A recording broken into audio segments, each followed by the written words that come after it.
નમસ્કાર, ડીબી ન્યૂઝમાં આપનું સ્વાગત છે। પ્રસિદ્ધ યાત્રાધામ પાવાગઢ ડુંગર ઉપર સલામતીના ભાગરૂપે જોખમી સ્થળો ઉપરથી કામગીરી શરૂ કરી અને દબાણો તથા ભયજનક પથ્થરોને દૂર કરવામાં આવ્યા। યાત્રાળુઓની સુરક્ષાને પ્રાથમિકતા આપતા ગ્રામ પંચાયત અને સ્થાનિકો દ્વારા સંયુક્ત રીતે કામગીરી શરૂ કરવામાં આવી।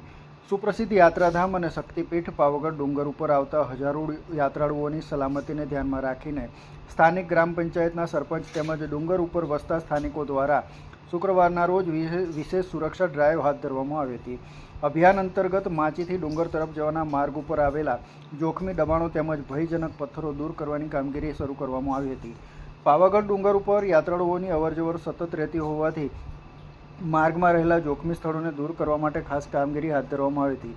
તાજેતરમાં જ પાવાગઢ માચીથી પાટિયા પુલ તરફ જતા પથ્થરો પડવાથી યાત્રાળુઓને ઈજાઓ પહોંચી હતી અને મોત પણ નીપજ્યું હતું, જેમાં માચી રણછોડરાય મંદિરથી પાટિયા પુલ વિસ્તાર તેમજ તારાપુર દરવાજા સુધીના માર્ગનું નિરીક્ષણ કરી જોખમી વિસ્તારોમાં જરૂરી સલામતીના ભાગરૂપે કાર્યવાહી કરવામાં આવી હતી। આ કામગીરી દરમિયાન ભયજનક ગણાતા 17 જેટલા પોઈન્ટોને દુરસ્ત કરવામાં આવ્યા હતા। ઉપરાંત માર્ગ ઉપર જ્યાં જ્યાં દબાણો યાત્રાળુઓ માટે જોખમરૂપ બની શકે તેમ હતા તેવા સ્થળોએ સ્થાનિકો દ્વારા સ્વૈચ્છિક રીતે દબાણો દૂર કરવામાં આવ્યા હતા। ઉપરાંત ડુંગરના માર્ગ ઉપર રહેલા મોટા અને જોખમી પથ્થરોને પણ હટાવવામાં આવ્યા હતા।